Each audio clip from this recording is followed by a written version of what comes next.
Hello, guys. My name is Kevin. Welcome back to my still color review of Kacey Musgraves' new album, Star-Crossed Lover.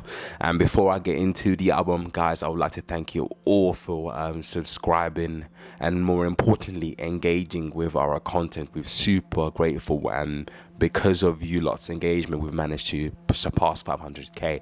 But we're now on to the road of 1k. So, guys, keep engage with our content. And I would like to give a shout out to a person who left a comment on the Lord review, talking about the influence on the Lord's album, especially the album cover, and also some of the sonic influence on the album as well. Super interesting, and also gave me some sort of research that I needed to do, sonic research, to understand more about the blues and rock. But yeah, let's get into the Kacey Musgrave. Okay, Kacey Musgrave, an artist that I got into in 2018, following her Golden Hour album, a massive album which I loved, with records like Slow Burn, Butterflies, and some others, especially the record like Slow Burn, talking about the beauty of life. I loved it, just the simplicity, the sincerity of that record as well, and also some of the songs on that album. And surprisingly, I never heard of her up until that point. I think she'd released only 2 albums that was kind of sold very well, but very much country orientated. And this album was a shift in more of a country pop, so adding on the pop element, which gave her, which audience like me, or people like me that are into type of music, gravitated to. And I love this album. I love that album. I thought it had some very, very good songs on it, and it did extremely well for her. Now, Star-Crossed follows up that success, which is very much a lot to follow up. But this album is centered mostly around her divorce with her husband, and overall, it is quite similar, but also different to the Golden Hour album. And this album, in summarization, is an album that, although it sort of starts off like a narrative film, charting these lovers and their sort of breakup, it doesn't quite, as a narrative, hold up. I mean, we have the first record like Star-Crossed, which is, when I heard it as a single, I was I was a bit confused, because it sounded like an intro, but then of course it ended up being the intro of the album. So now I'm just a bit like confused, because it doesn't have the element, and listening to the record now, doesn't have those sort of strong single element that allows it to sort of to pop off like a great record. It's more like a preview to the eventual demise. Yeah, and it didn't allow me to sort of be gripped by where I was going. It was more like, okay, Star-Crossed, okay, we kind of get it, and then we get into the next song.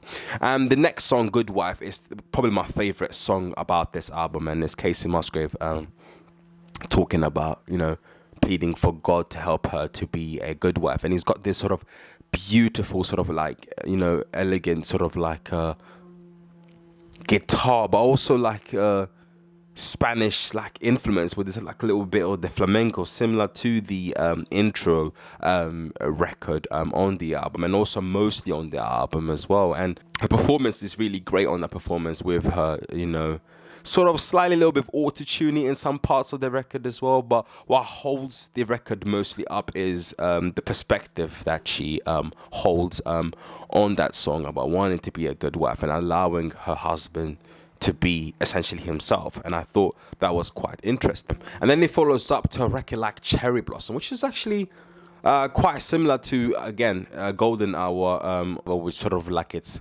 country pop leaning, and it wouldn't be amiss in the sequencing of Golden Hour. And it's quite a narrative bus from when you listen to the album, because you sort of go from Star-Crossed and trying to set this theme of sort of despair and heartbreak, and then to a record like Good Wife, that is, I think, that is a record that I very much love, that is sets that sort of intense, the intensity of wanting to be, a good wife, etc. And now to a record like Cherry Blossom, which is cast us to, I don't know, I believe to the beginning, I guess, and essentially falling in love.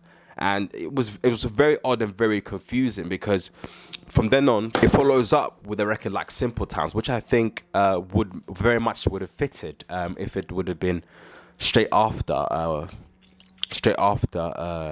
Good Wife. Because with Simple Times, she's talking about, life, wanted to go back to when life was simple time, when she was very much younger and not having to sort of deal with the situation that she's in. So very much trying to sort of escape from the situation, unlike a record like Cherry Blossom that cast us, I wouldn't even say very much to the beginning now thinking of it, but very much to, well, I could say very much in the beginning, actually. It does probably make more sense, but not from her perspective, her looking back. Like, very much we are in the beginning. So with a record like Simple Time, it's very much still in the present, but her harking back to the past. And it's got those sort of like pop sensibilities as well, with a sort of like very sort of like a sweet melody with very sort of simple and sort of clear lyrics as well. And that record very much sort of fit in the narrative as well. And again, quite similar remnants, but also fitting off this album that song actually has. So that is Simple Times. And the record, if this was a movie, I mean, very much self-explanatory, and that's what you get very much with Kacey Musgraves songs. All of the lyrics, not the lyrics, sorry, the choruses are very much self-explanatory. And the record, if this was a movie, essentially she's talking about, if this was a movie, the situation we were in would have been essentially resolved itself, because everything resolves itself in a movie. So it's still very much like Simple Times fits in with the whole narrative of the album. If this is a movie, it's got this sort of melancholic feel with it, with this sort of like, with its guitars, especially like this airy guitars that create this sort of melancholic ambiance to it. And that's similar to some of the records on the album, especially the melancholic feel that sort of persist on the album. And it's quite actually weird, because there's loads of records that are quite similar of one another, and which I will get into as this review progresses. That goes into one of the records that I don't like, which is Justified, with its nonsensical chorus. And the chorus goes a little bit like this: if I cry just a little and then laugh in the middle, if I hate you then I love you, then I change my mind. I mean, I tried to sort of piece the things together of what she's trying to get out, and I'm still unable to do so. But then there are moments on this song, obviously excluding this chorus, where she talks about being mistreated and then feeling, I guess, justified, and in that sense that, she's being just mistreated, that she's right, that you are mistreating me, I believe that's what she's sort of saying. But then in one of the parts, she talks about mistreating the other person, and then she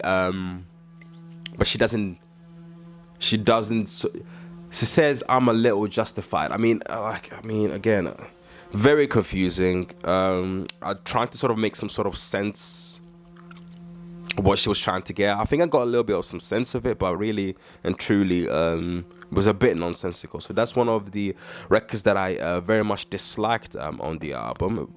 And it's definitely is got the pop element to it, so I think she's already made the whole video to it as well. And that follows on to a record like Angel, which is similar to if this was a movie, where again, she's talking about, if I was an angel, then I could just love you the way you want to be loved, or love you, and I would just transform fully into a person who loves you unconditionally. Hopefully I said that correct, that you lot could understand. And it's not a bad record. I mean, I understand the point that she's trying to sort of to make, but again, it's just similar to what we've had with This Was a Movie, and there's quite a lot what we get with Kacey Musgraves, and there's also the record like Golden Hour, which are some of those like empty platitudes, which at times work, but at times could be a bit and in this instant, it's not the empty platitude, it's just more that we've kind of got it already with If This Was a Movie. And Simple Times was also close to that similar refrain. And then we go to a record like Breadwinner, which is similar to a record like High Horse. When a record like High Horse, she was talking about a man who is essentially on the high horse, who think too much of themselves. With a record like Breadwinner, is talking about she's, you know, made herself super successful, and this man is out here to suck her financially and also emotionally dry. And it's a good song. It has the same sort of moral tale like other records on Golden Hour. And I like it, and it fits quite very well with the narrative that's pitted in this entire album. So it's not too much off the whole sequencing or off what the whole album is about.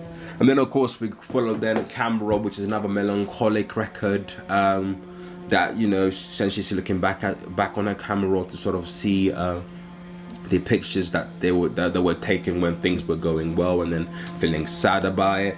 And then the record Easier Said Than Done, a record which I very much like, where she's talking about how difficult it is to love someone, and how she's sort of been there and then done that. And it's a good song, again, fits with the narrative. It's very quite sweet, simple, very quite melancholic as well, so follow around that sort of similar, you know, sonic and themes of the album. And then we followed up there with Hookup Scene again. The explanation is literally in the title, and she's talking about how hooking up with someone doesn't give the same sort of satisfaction that like loving someone. And then we follow up with a record like Keep Looking Up, which is more like a sort of empty platitude in a way of, you know, keep looking up despite all this sort of, you know, challenges, you know, the tribulations that sort of happen in life. And then we've got you know, Keep Looking Up, and that's quite similar to a record like What Doesn't Kill Me. Do you get me? So similar to Keep Looking Up.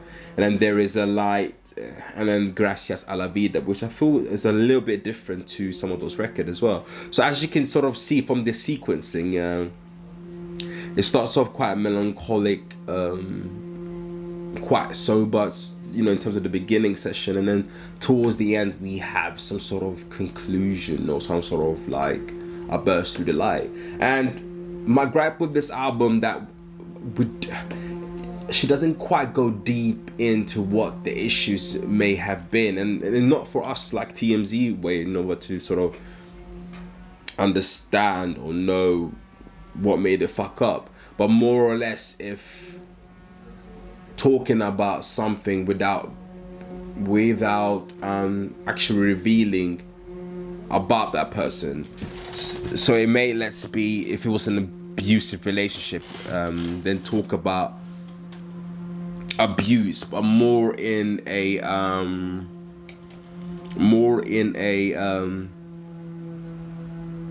term that's relatable to all, and not necessarily about that person, obviously to maintain privacy, which I believe that's the type of artist she is.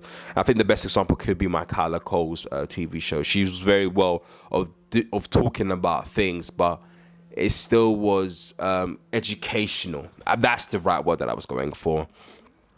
Besides that as well, some of those records are not necessarily so tingy, like they don't quite grab. And I think the reason why that's the case is because, well, for a listener like me, or I think for a listener like me, essentially, it's like she's utilized this same approach to songwriting and also approach to production now.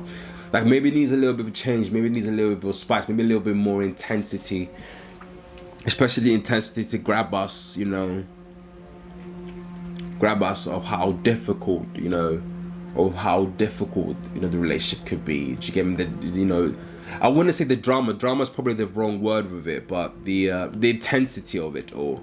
I think the best example I could give probably is Kanye's Runaway Love. But other than that, it's a good album, and the score that I would give this album is a 6. I think it's simple, great songwriting, great performance. The production is good. It gets the point across.